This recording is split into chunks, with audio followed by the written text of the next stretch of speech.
What is going on, guys, and welcome back to the Minecraft Hub channel. So today we're going to be doing another episode of our evolution of Hermitcraft bases, and we'll be looking at Rendog. If you like this video, be sure to leave a like down below, and if you're new to the channel, be sure to subscribe. We're putting out a lot of different Minecraft content and a ton of crazy things happening with our channel, so check it out. So starting off, Rendog actually joined Hermitcraft in Season 4, and like everybody else, he built in the Badlands biome. He built a pretty cool looking base there. You saw a storage room, things like that. Nothing too crazy in his first season, but definitely very cool. What is really cool is that he actually built the Hermitron collection game for this season, and we're going to go down into the base for this here. Very incredible build with a lot of end materials, and down here is the tutorial and the collection area for the Hermitron game. In the room, he let the hermits do their own builds, but still he built the entire outside. Now we're moving on to Season 5. Now looking at his Season 5 base, an amazing, interesting concept with a lot of black and orange concrete, orange glass. He's got all his farms, everything that he needs, all encased in orange glass above. And one of the coolest parts of this build is actually all of these little paths that you can see are actually underground.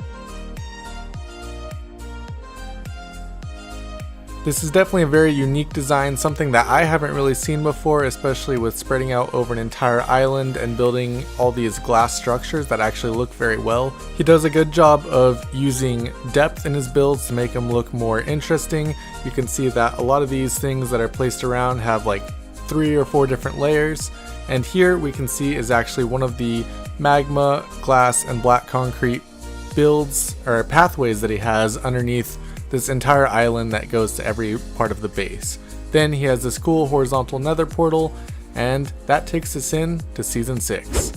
So here we're actually going to start off not at his base but at the railway hub. So this is actually the first huge project that Rendog took on in Season 6, and he basically wanted to create a hub and railway system that goes to every single corner of the island that all these hermits built on. And you can see also it's right next to his 2 stores right here. He's got the log store, and then right next he also has the stone store where he sold different things that he got from his beacon mine.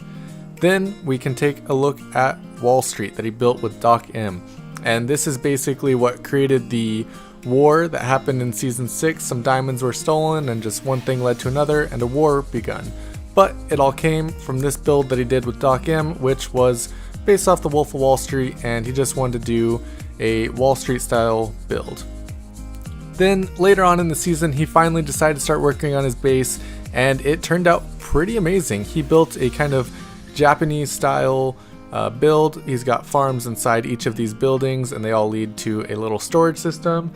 He built this huge dragon skeleton, and then down below all this in a ravine that he shared with False Symmetry, he's got a storage room and a super smelter.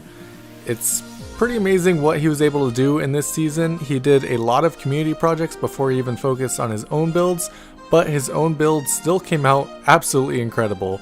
The style of all of it was beautiful. Now we take a look at Season 7.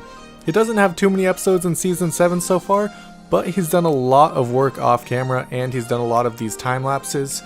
So we can see here that he's kind of going for a Star Wars theme in this season. Here we're looking at the overworld where he's built a Mustafar system, and it's just lava, black stone, black concrete. I don't even know how he managed to get all these blocks. It must have taken a ridiculous amount of time to get all this. We've got a little Tatooine style build over on the side here.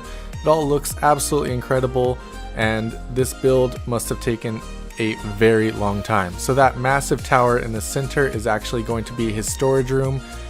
He's basically hollowed out the entire area underneath it.